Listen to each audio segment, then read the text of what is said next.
نحمده ونصلي ونسلم على رسوله الكريم أما بعد فأعوذ بالله من الشيطان الرجيم بسم الله الرحمن الرحيم أفمن يخلق كمن لا يخلق أفلا تذكرون۔ پارہ نمبر 14 سورۃ النحل، رکوع نمبر 2، آیات نمبر 17، 18، 19، 20 اور 21۔ افمن یخلق، حمزہ استفہام ہے اور فا تفریعیہ ہے۔ افمن یخلق، کیا پس وہ یخلق جو پیدا کرتا ہے، کمن اس جیسا ہے، کاف حرف تشبیہ ہے، کمن اس جیسا ہے، لا یخلق جو پیدا نہیں کرتا، یہ دونوں برابر ہے۔ افلا تذکرون، کیا تم نصیحت نہیں لیتے، غور نہیں کرتے، فکر نہیں کرتے؟ وَإِن تَعُدُّوا نِعْمَةَ اللَّهِ،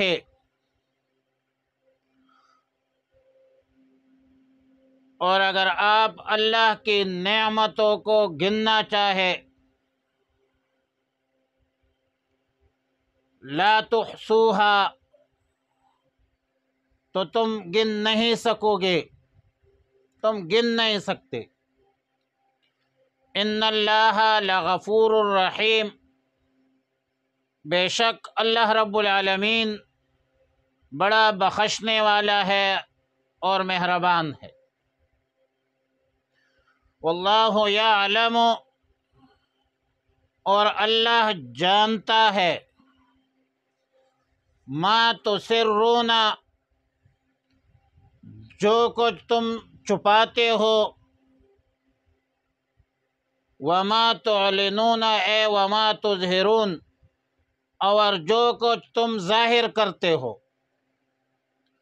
والذین یدعون من دون اللہ، اور وہ لوگ جو پکارتے ہیں، یدعون پکارتے ہیں، من دون اللہ اللہ کے بغیر کسی غیر کو، لا یخلقون شیئا وہ کچھ بھی پیدا نہیں کر سکتے، وہم یخلقون اور وہ خود پیدا کیے گئے ہیں۔ اموات، اے ہم اموات، وہ مردے ہے، غیر احیاء وہ بے جان ہے، وما یشعرون اور ان میں شعور تک بھی نہیں ہے، جانتے تک نہیں ہے کہ ایان یبعثون، کہ کب وہ اٹھائے جائیں گے اور کب ان کے بعد بعد الموت ہوگی۔ گزشتہ آیتوں میں توحید کے دلائل تھے، توحید باری تعالیٰ کے، مخلوقات کی انواع اور اقسام کا بیان تھا، مخلوقات مصنوعات کے فوائد ثمرات کا تذکرہ تھا۔ اب ظاہر ہے کہ یہ تمام مخلوقات مصنوعات اللہ ہی کی مخلوقات ہے، اللہ ہی کی مصنوعات ہے۔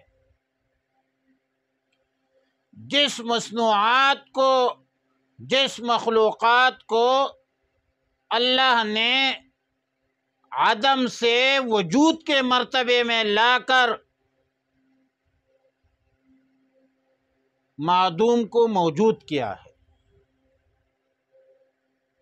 بشمول انسان کے، کہ هل اتى على الانسان حين من الدهر لم يكن شيئا مذكورا انا خلقناهم من نطفة امشاج نبتليه۔ اللہ تعالی نے اپنے قدرت کاملہ سے معدوم کو موجود فرمایا، ورنہ ہم بھی کچھ نہیں تھے۔ اور ان تمام مخلوقات مصنوعات کا خالق، مالک، رازق رب العالمین ہے، جو معبود ہے، جو مسجود ہے۔ اور اللہ کے بغیر نہ کوئی خالق ہے، نہ کوئی مالک ہے، نہ کوئی رازق ہے۔ اور اللہ کے بغیر جتنی بھی مخلوقات مصنوعات ہے وہ سارے غیر ہے، زندہ ہے یا مردہ ہے، وہ سجدے کے، وہ عبادت کے لائق نہیں ہے۔ عبادت کے لائق صرف اور صرف اللہ کی ذات ہے۔ جو لوگ اللہ کے بغیر غیر کی عبادت کرتے ہیں تو وہ تو مخلوق ہے، میرے رب کی مخلوق ہے، خالق لم یزل کی تخلیق ہے۔ تم خالق اور مخلوق کو برابر کیوں کرتے ہو؟ کیا خالق و مخلوق برابر ہو سکتے ہیں؟ کتنی بڑی حماقت ہے، سفاہت ہے، ضلالت ہے کہ خالق کو مخلوق کے برابر کیا جاتا ہے۔ اور سورہ لقمان میں ہے هذا خلق اللہ فأرونی ماذا خلق الذین من دونہ بل الظالمون فی ضلال مبین۔ یہ اللہ ہی کی مخلوق ہے، پس مجھے دکھاؤ ان لوگوں نے کیا پیدا کیا ہے جو اس کے علاوہ ہے۔ بلکہ ظاہر ہے کہ یہ لوگ واضح گمراہی پر ہے، ضلالت پر ہے، دلالت پر ہے، اور ایک احمقانہ، بیوقوفانہ، سفاہت، جہالت پر مبنی بات ہے کہ خالق و مخلوق کے برابر کر دیا جائے۔ اب یہ کیسے ہو سکتا ہے؟ پھر مخلوق کو معبود اور مسجود بنایا جائے، یہ کیسے ہو سکتا ہے؟ آیت نمبر 18 میں فرمایا کہ وَإِن تَعُدُّوا نِعْمَةَ اللَّهِ لَا تُحْصُوهَا۔ اگر تم اللہ کی نعمتوں کو شمار کرنے لگو، گننا چاہو تو تم گن نہیں سکتے، تم شمار نہیں کر سکتے۔ اللہ نے سب سے پہلے تمہیں وجود بخشا ہے، تم تو کچھ بھی نہیں تھے، تمہیں حواس ظاہریہ، حواس ظاہرہ، حواس باطنہ سے نوازا ہے، قوت گویائی دی ہے، قوت بصارت دی ہے، قوت ذہانت دی ہے، اور یہ سب کچھ اللہ نے عطا کیا ہے۔ اب اس عطا کا تقاضا تمیز ہے، بدتمیزی نہیں ہے۔ عقل، فکر، سوچ کا تقاضا تمیز ہے، بدتمیزی نہیں ہے کہ اچھے اور برے میں تمیز کرو۔ خالق اور مخلوق میں فرق، امتیاز سمجھو۔ ان نعمتوں کا تقاضا یہ ہے کہ اللہ رب العالمین کی وحدانیت کا، الوہیت کا قائل ہو جاؤ، موحد بنو، مشرک مت بنو۔ ان انعامات کا، ان احسانات کا تقاضا یہ ہے کہ صرف اور صرف اللہ کی عبادت کرو، اسلامی تعلیمات پر عمل کرو، عقائدی صحیحہ اور اعمال صالحہ اختیار کرو، اپنے مغفرت کے لیے، اپنے بخشش کے لیے تعلیمات نبویہ پر عمل کرو، کیونکہ یہ بخشش کے اسباب ہے۔ کیونکہ ان اللہ غفور الرحیم۔ یہ تو اللہ کی شان غفاریت ہے، بخشش کرنے والا تو اللہ کی ذات ہے اور کوئی نہیں ہے۔ بے شک ایک بندہ کفر کرے، شرک کرے، جرم کرے، ظلم کرے، لیکن اگر کوئی مشرک، کافر، مجرم، گناہگار توبہ کرے، ایمان قبول کرے تو اللہ رب العالمین بخشنے والا ذات ہے، مغفر ان اللہ هو التواب الرحیم ہے۔ بعض مفسرین نے آیات کی تفسیر کچھ یوں کی ہے کہ اگر اللہ کے ہر نعمت کے مقابلے میں شکر کا مطالبہ ہو، اور اللہ ہر نعمت کے مقابلے میں شکر کا مقابلہ فرماتے تو ہر بندہ اس شکر سے عاجز ہو جاتا، لیکن چونکہ اللہ رب العالمین ہے، اللہ رب العالمین غفور الرحیم ہے، اور گناہوں کو، کوتاہیوں کو، غلطیوں کو معاف بھی فرماتے ہیں۔ قذا فی تفسیر ابن کثیر آیت نمبر 19 میں فرمایا واللہ یعلم ما تسرون وما تعلنون، اللہ جانتا ہے ما تسرون ما تخفون، جو کچھ تم چھپاتے ہو، وما تعلنون، اور جو کچھ تم ظاہر کرتے ہو۔ اور یہ تنبیہ ہے دراصل پورے عالم انسانیت کو کہ جو کچھ دنیا میں اللہ کی نعمتوں کی تم ناقدری کرتے ہو، ناشکری کرتے ہو، عقائد و اعمال اختیار کرتے ہو، آپ یہ مت سمجھے کہ اللہ کو ان کا پتہ نہیں ہے، یا اللہ تعالیٰ تمہارے عقائد سے بے خبر ہے، یا اللہ تعالیٰ تمہارے اعمال سے غافل ہے۔ میرے بھائیو، ایسا نہیں ہے۔ اللہ کے علم میں سب کچھ ہے، ہر بندے کے عقائد اور اعمال اللہ کے علم میں ہے، فرشتے لکھتے ہیں، نام اعمال جو ہے وہ لکھ کے جاتے ہیں، عمل نامہ بن رہا ہے بھائی، مووی بن رہی ہے، ویڈیو بن رہی ہے، اور ظاہر ہے کہ جب اللہ کو ظاہر کا بھی پتہ ہے، باطن کا بھی پتہ ہے، قیامت بھی قائم ہوگی، حساب کتاب بھی ہوگی، ہر شخص کو ان کے عقائد و نظریات و اعمال کے مطابق جزا ملے گی، سزا ملے گی۔ فَمَن يَعْمَلْ مِثْقَالَ ذَرَّةٍ خَيْرًا يَرَهُ وَمَن يَعْمَلْ مِثْقَالَ ذَرَّةٍ شَرًّا يَرَهُ۔ مومنین کو ثواب ملے گی، منکرین کو عذاب ملے گی، شک نہ کرو اس میں۔ وَالْوَزْنُ يَوْمَئِذٍ الْحَقُّ فَمَنْ ثَقُلَتْ مَوَازِينُهُ فَهُوَ فِي عِيشَةٍ رَاضِيَةٍ۔ اور آیت نمبر 20 میں فرمایا وَالَّذِينَ يَدْعُونَ مِن دُونِ اللَّهِ لَا يَخْلُقُونَ شَيْئًا وَهُمْ يُخْلَقُونَ۔ جو لوگ اللہ کے بغیر غیر کو پکارتے ہیں، اللہ کے بغیر غیر کی عبادت کرتے ہیں، اللہ کے بغیر غیر سے مدد نصرت کے طلبگار ہے،